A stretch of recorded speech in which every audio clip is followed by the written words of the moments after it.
The topics and opinions expressed in the following show are solely those of the hosts and their guests, and are not those of Pesmo Radio, its employees or affiliates. We make no recommendations or endorsements of any radio show programs or products mentioned on air, on our website, social media accounts, and marketing materials. No liability, explicit or implied, shall be extended to Pesmo Radio, its employees or affiliates. Any questions or comments should be directed to those show hosts. Thank you for choosing Pesmo Radio. Are you a songwriter? Are you looking to turn your songwriting passion into a full-time gig? Whether you are just at the start of your songwriting journey or a seasoned industry professional, this show is made for you. Welcome to the Songwriter Show, bringing together songwriting news, interviews, and community. Now, welcome your host, Sarantos. Thank you for tuning in, and welcome back to the Songwriter Show. I'm your host, Sarantos, a solo music artist who's been writing lyrics for as long as I can remember. Words are very important to me, and that's why I'm thrilled to host this show for you every Tuesday evening. I believe that every song is a story. The Songwriter Show is broadcast live on #1 ranked Pesmo Radio and has listeners in all 206 countries in the world and every state in America. The station is licensed with ASCAP, BMI, CSAC, and Sound Exchange, and has partnerships throughout the music industry, including iHeartRadio and exposure to over 300 million listeners. Tonight's guest is Case and Day from the Holy Veins. The Holy Veins is the solo project of actor, musician, and composer Case and Day. Officially formed in July of 2020, it is a collection of all the best sounds rock, alternative, and pop have to offer. The band's debut single, Drown, was released on July 31st, 2020, and was produced, recorded, and mixed by Case and Day. It is available now everywhere music is streamed and sold. And now, welcome this week's special guest. Welcome to the Songwriter Show, Case, and how you doing tonight? I'm doing well. Thanks for having me, man. You're welcome. So, you have kind of an interesting story. You know, you're an actor, musician, composer. Which one of those which one is your primary love, if you had to pick one? You know, it I think changes kind of depending on what's taking up most of my time at that particular moment. I definitely have been more in the musician side of things lately, but yeah, I guess it kind of depends on what I'm working on at the time. Okay. Yeah. When did you get into music? What was the thing that stirred you when you were younger? I grew up listening to a lot of country music and contemporary Christian stuff. I'm from Texas, and so I grew up around a lot of that stuff. And my dad is a musician too, so he showed me all of that, and he introduced me to stuff like, play that funky music and wake me up before you go. He showed me a lot of 70s, 80s music, and so yeah, a lot of it started with my dad, and I started playing guitar when I was about 10 and a half, and my brother got a drum set when I got a guitar, and so that's kind of how drums came into my life, and sort of just snowballed from there. And over time I have expanded my genres a little bit to more than country and contemporary Christian. I think when I first heard Welcome to the Jungle by Guns N' Roses, that was like probably the life-changing moment for me in terms of the switch from, music being something I enjoyed to, something I really wanted to do as a career. And I was probably 11 or 12 when that happened. Wow. Is there a particular instrument that you favor?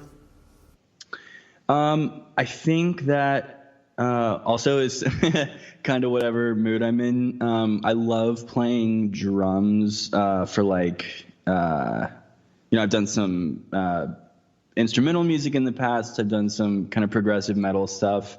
So I love drums on those kind of projects. I love guitar.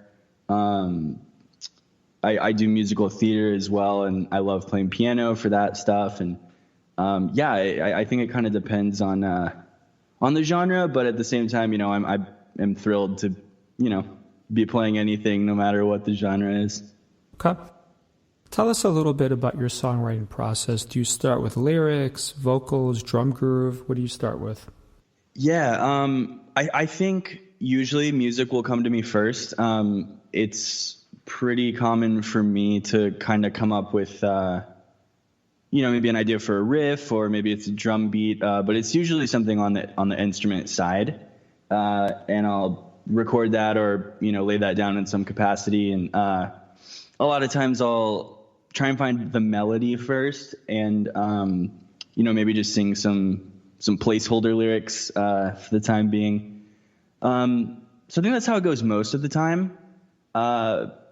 But I've had it the complete opposite way, where I have a very specific set of lyrics I want to write, and I'll make sure the lyrics are exactly how I want, and then I'll start the music side. But yeah, I think most of the time it's probably music first. Okay. You mentioned one of the bands you admire. Any other famous musicians or bands that kind of inspire you, that you mimic or try to vibe off of? Yeah, definitely. So like I said, Guns N' Roses was kind of the first big one for me, and they remain one of my favorite bands to this day. I love Avenged Sevenfold. Panic at the Disco is a big one for me. Muse, Queen. I think overall a lot of my favorite stuff is very dramatic and theatrical, and I like a lot of those bands too, because they kind of are always switching things up, and that's something I try to do with my own music. And I would say those are probably my top bands right now. Yeah, those are some awesome bands, man. Wow. Tell us a little bit about your performance stuff. Have you started performing yet? Obviously, coronavirus probably put a crimp in those plans now, but were you doing anything before the virus hit, or not really? I actually am really fortunate to play in a few live bands for some singer-songwriter friends of mine. There's a girl named America Jane that I have played drums for a lot over kind of the past year or two. There's a singer, Ella J. I've done kind of the same stuff for her, a little bit of guitar every now and then. So that's where I think most of my performing was coming from the past maybe 2 years or so. I've been in and out of a couple of my own bands in that time, and so it's sort of been all over the place. But I've been lucky to have some opportunities over the past couple of years. Okay. Are you influenced at all by old records and tapes, or are you just into streaming or CDs? What's your preferred format? I love vinyl, man. It's if I have a choice, I will try to do vinyl, or even just holding a CD just feels good, Yeah. So I really love being able to physically interact with the music in that way. That being said, I have iTunes, I have Spotify, I have all that good stuff too. But yeah, definitely if I had to pick, I love records. My grandma actually gave me this huge jazz big band musical theater record collection a couple of years back, and that sort of kickstarted my collection, and I've added some of my own stuff since then. Fortunately, that's I'm from Texas originally, like I said, so all of that's in Texas right now, but hopefully soon I can bring some of that up here with me. Get a record player up here too. Yeah, that's cool. Do you teach music or anything? I actually do, yeah. I have probably taught guitar lessons more than anything, but I'm happy to help out any way I can. I've done bass lessons, I've done piano lessons, vocal lessons, even music directed before. I love teaching. I love being on the other side of of performing, so to speak. I find a lot of joy in that. Okay. Do you ever get nervous with live performances anymore, or are you just kind of past that stage? Definitely. I definitely do get nervous still. Especially if we're playing a new song for the first time. That can be a really exciting, kind of nerve-wracking moment. I think it also depends on the show too. I had an opportunity a couple years back to open for Whitechapel in Pennsylvania, and they're one of my favorite metal bands. And so just being on the same bill as, this band I've looked up to for years, I think I was very nervous about that. And with that band too, I usually play to metronome in my headphones. So I think I definitely get nervous sometimes with that too.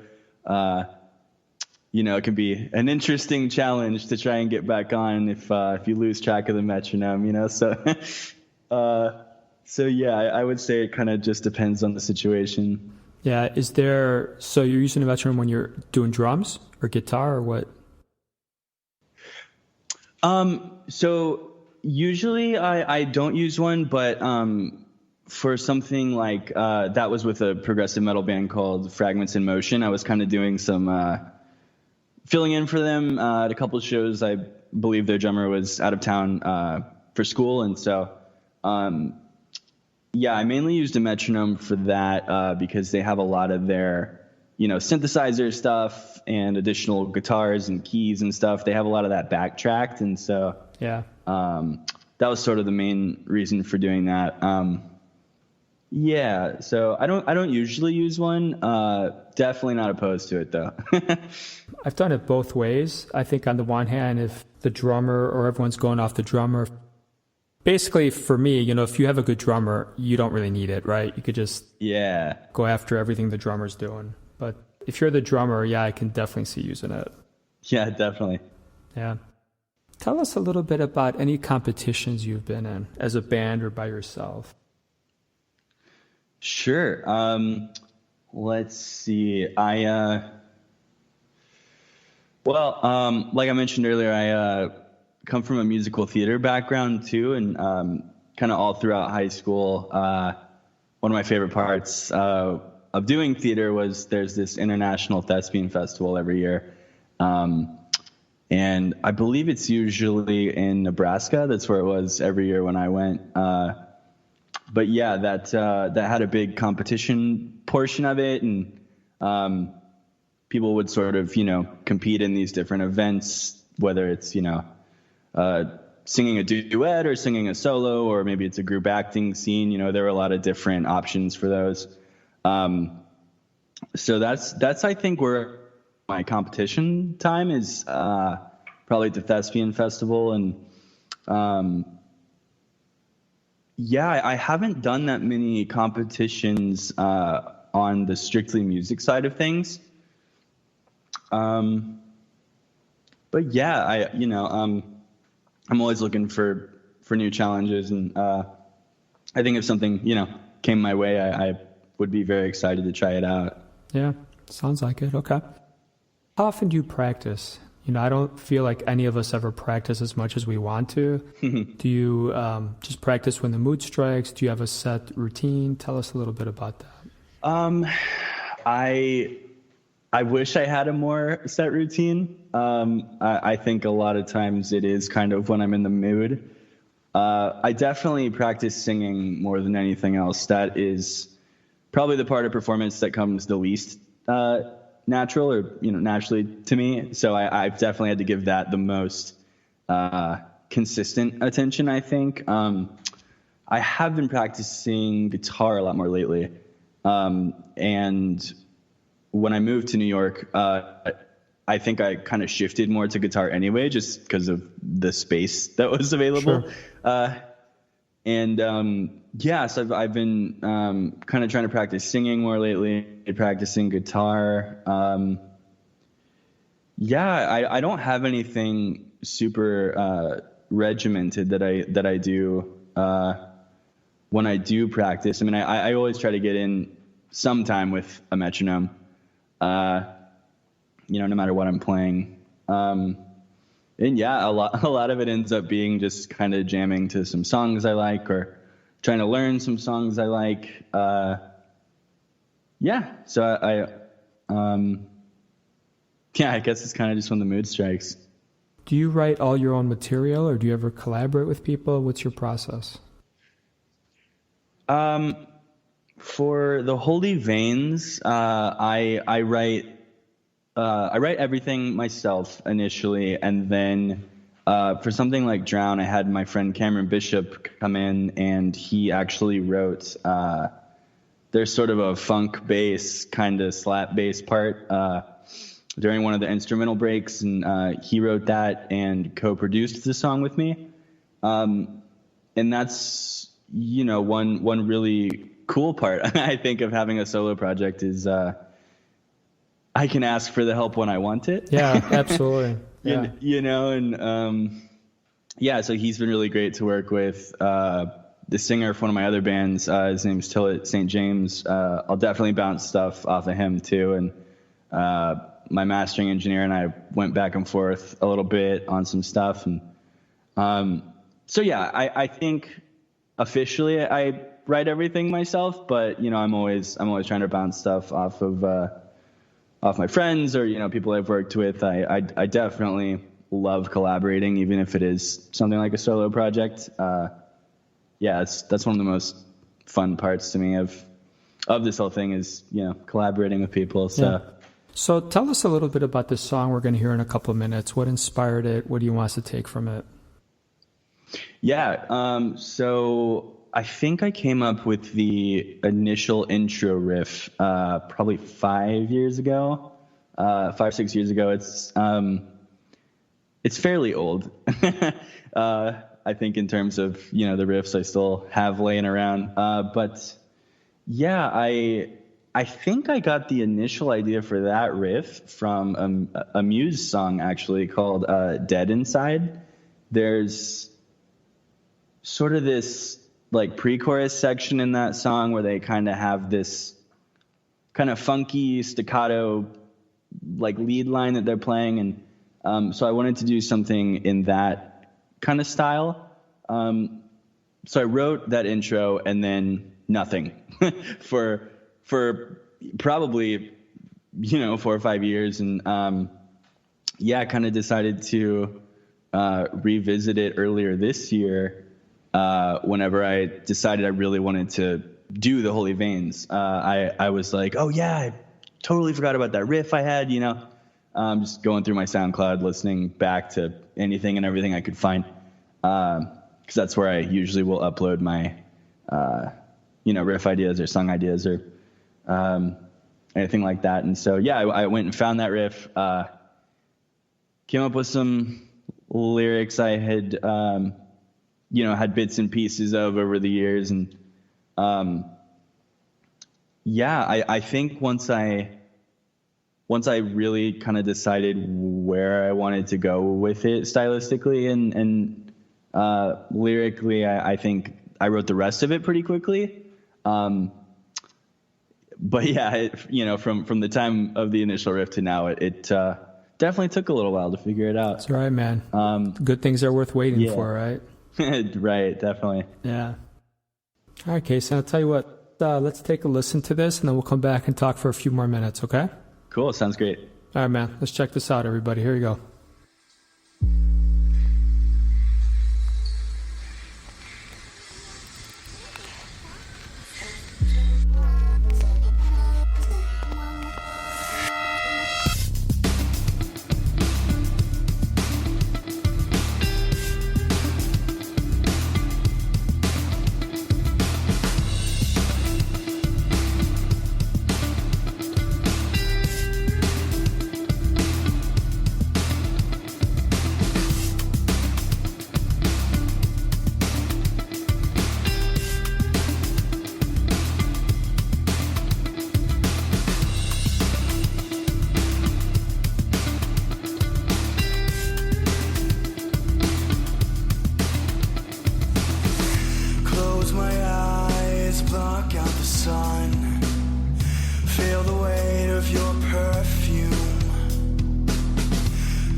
So many years hiding my myself because of things I can't control. I spent so many years inside my own head, 'cause there's nowhere else to go. I try to run away, I do, but every breath is another step towards the memory of you. I've tried to drown myself, but all that I can do is breathe. And I can hardly close my eyes, 'cause when I do, you are the only one I see.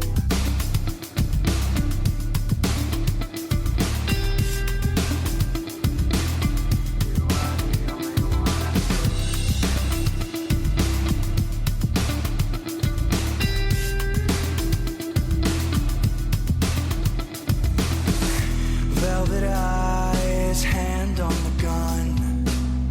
It's all a mystery to me.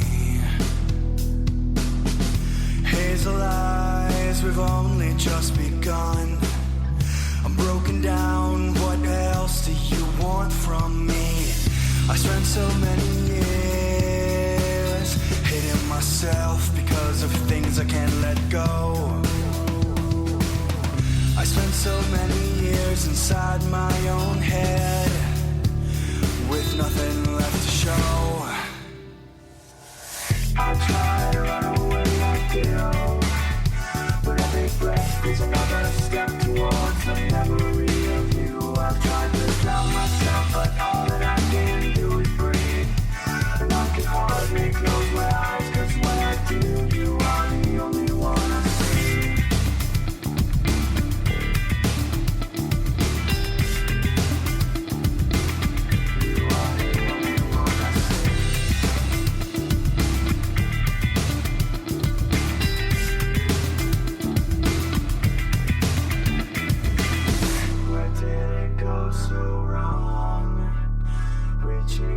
For you in the dark, where did it go so wrong? How did we get so lost? Where did it go so wrong? Reaching out for you in the dark, and you, I saw the face of God. How did we get so lost? I try to run away, I do, but every breath is another step towards the memory of you. I've tried to drown myself, but all that I can do is breathe. And I can hardly close my eyes, 'cause when I do, you are the only one I see. Okay, so that was a pretty cool song, man. Thank you for sharing it with us tonight. Thank you so much, man.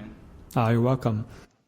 Let me ask you something. How do you figure out if a song's going to make it to your CD or album? You know, you must write enough music. How do you figure it out? The people you bounce it off of, or what's your secret sauce there?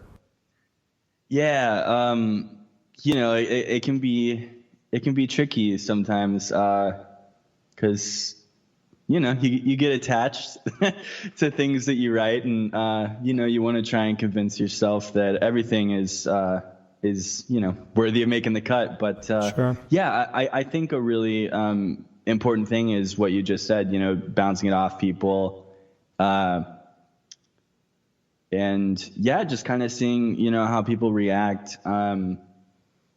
Like I mentioned earlier, I've been really lucky to have those collaborators with me kind of the entire way so far, with Drown and with the Holy Veins. So, you know, even when I just had that initial intro riff, I was like, you know, Cameron, do you think this is worth spending any more time on? You know, you think this is going anywhere? And so, yeah, I think that's one of the most valuable resources. And, you know, sometimes you just have to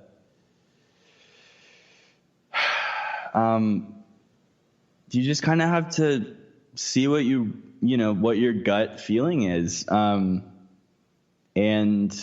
yeah, Drown is a song I felt really good about. And you know, obviously this has been hindered a little bit now, but you know, sometimes performing a song can tell you a lot about, you know, whether or not it feels right.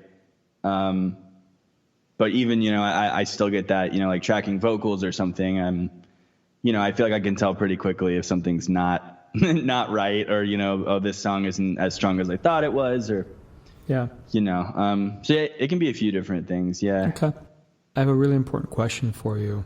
So who would win a fight between Superman and Batman? Oh, man. Well, oh man, I guess it's kind of who swings first. Man, my initial answer is Superman. I want to say Superman, but if Batman rolls up, kryptonite in hand, there's not a whole lot Superman can do. So, yeah, I'm gonna have to give it to Batman. That's, yeah. All right. What's the coolest movie you've seen in the last year? Ooh. Coolest movie I've seen in the last year. I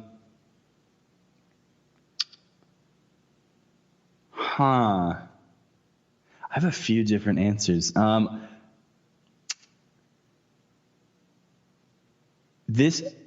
The first one that jumped out that I thought of, Jojo Rabbit. What is the full Jojo name of that Rabbit, one? I think. Yeah. It's just Jojo Rabbit? I think so. Yeah, I saw that. Yeah. Yeah. That was interesting. I think I just went in expecting something completely different. Yeah. So I think that one caught me the most off guard. Just yeah. That's the first one that came to mind. Let's see what else. I've been lucky to get to watch a lot of movies during my downtime during all of this. I'm a really big fan of. You know what? I'm officially changing my answer. I got to watch. There's a documentary that Dave Grohl made about Sound City in Los Angeles. It was this really famous recording studio that when they were closing down, he bought the mixing board that they had and put it in his home studio. And so it's this documentary about the history of Sound City, and they interview a ton of people that have played there, Rage Against the Machine, Slipknot, Fleetwood Mac, Nirvana did Nevermind there, legendary studios. So it's half the film's about that, half of it's about Dave Grohl kind of, trying to save the console they had. And once they get it set up in his home studio, he invites all these, musicians that have played at Sound City to make this album with him on that same console over the course of 24 hours. And so it's such an insane, documentary about, music history. And I don't know. I love it. I love it, man. I love the recording and engineering side of stuff. And, I'm a huge music history dude anyway. And cool. It was just so cool, man. Dave Grohl is so awesome. I love anything he does. So yeah, I'd say that's probably the coolest movie I've seen over the past year. So we have one of our listeners, Jacob, is asking for more information on the metronome while playing drums. He's asking if you think every drummer should play to a metronome so that the band feeds off him. That is thank you for that question, first of all. I don't know that it's always the right fit in a live situation.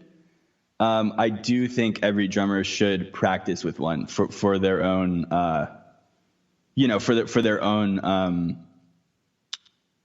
skill. Really, I think it's a very important thing to, just get comfortable with that, for your own sake. And I think even if you're not playing a live show with a metronome at that exact moment, I think if you've practiced enough with one, you definitely can internalize a steady rhythm a little bit more. And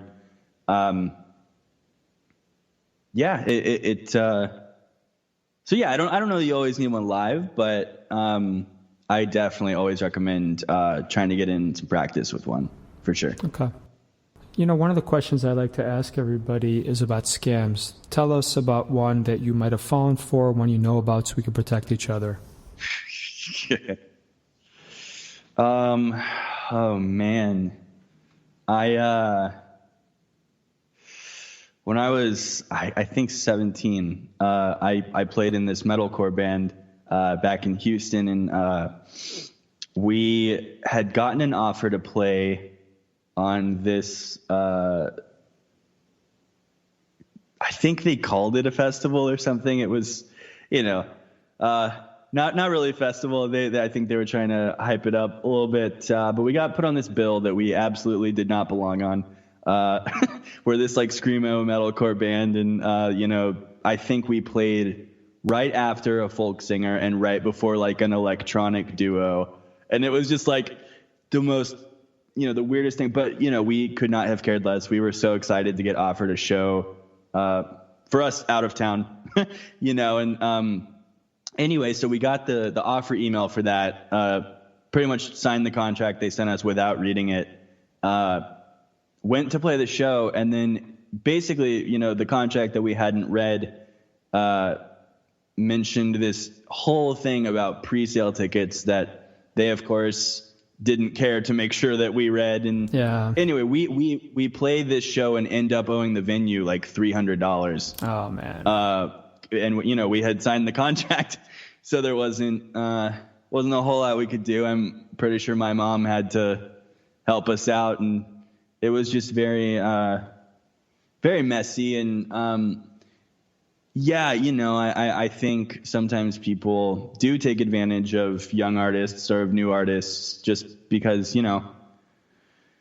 we love music, and we're so excited to just get to play music. And especially if you're new, you might not, you want to believe people are good people and wouldn't do something like that. But I guess my advice out of that would just be kind of, especially if you're signing anything, kind of read it carefully, maybe have someone else look over it. And I think that's one I always try to watch out for now.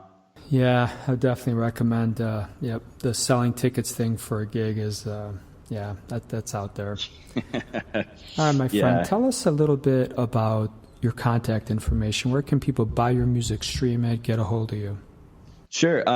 You can stream it or buy it pretty much anywhere online, iTunes, Apple Music, Spotify, Tidal, Deezer, you name it, it's probably there. It's on SoundCloud as well. And as far as contact info, I'm at The Holy Veins on pretty much everything. I have a Twitter, Facebook page, Instagram. Awesome. Yeah. If you type in at The Holy Veins, you'll probably find me there. And feel free to reach out, say hello. I love, meeting people, talking to people, answering questions, that sort of thing. So feel free to reach out and say hi. It's great, Kason. All right, my friend, I want to thank you so much for being on the show tonight. Yeah, thank you so much for having me. It's been a blast. You're welcome. And to any listeners out there who may be artists, if you wish to be on the Songwriter Show, I invite you to just please reach out to me and email me. I want to thank all the fans out there for listening tonight. I hope everyone's unique story gets heard around the world. My name is Sarantos. Please join me every Tuesday night to hear other amazing artists share their fascinating behind-the-scenes stories right here at the Songwriter Show. And tonight I'm going to leave you with one of my songs called Nothing to Hide that I released a few years ago. It's a soft rock song about a man who's got nothing to hide in spite of the repeated accusations and fears of his loved one. He feels like he's lost control of his life and wonders if he made a mistake from the very start. He doesn't understand why she feels this way about a secret passion. Hope you guys enjoy it. I love you all. Thank you for tuning in. Have a great night, everyone.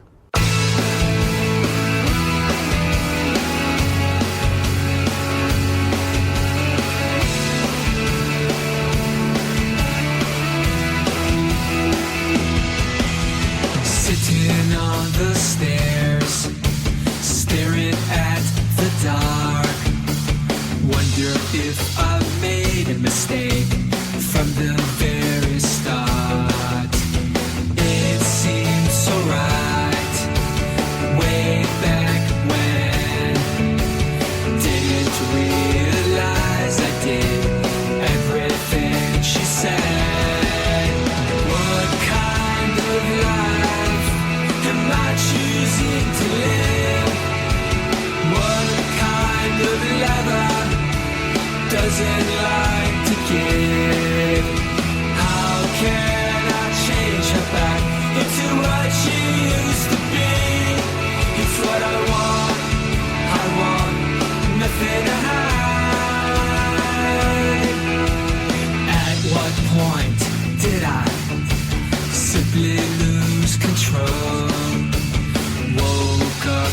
morning, losing my soul.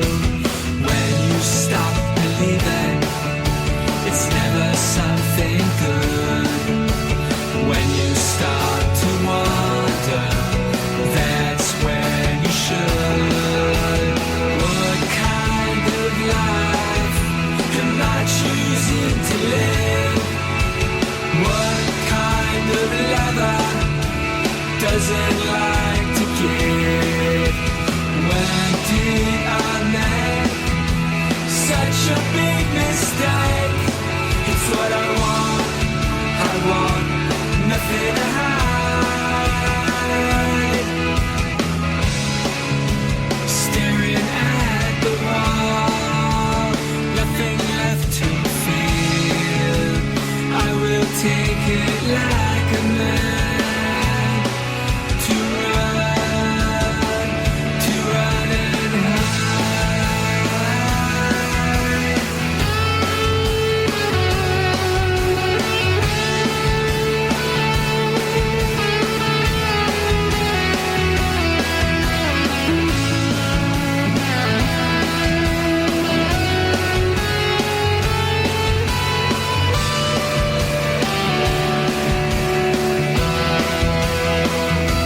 What kind of life am I choosing to live? What kind of lover doesn't like to give? When did I make such a big mistake? It's what I want nothing to hide.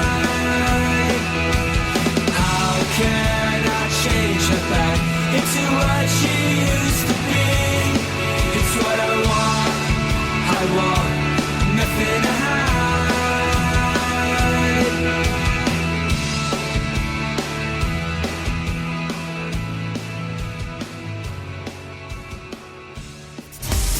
Thank you for listening to The Songwriter Show. To keep the momentum going, head over to www.songwritershow.com and join our free music community of artists, songwriters, and producers. That's www.songwritershow.com. Thank you for choosing Pesmo Radio.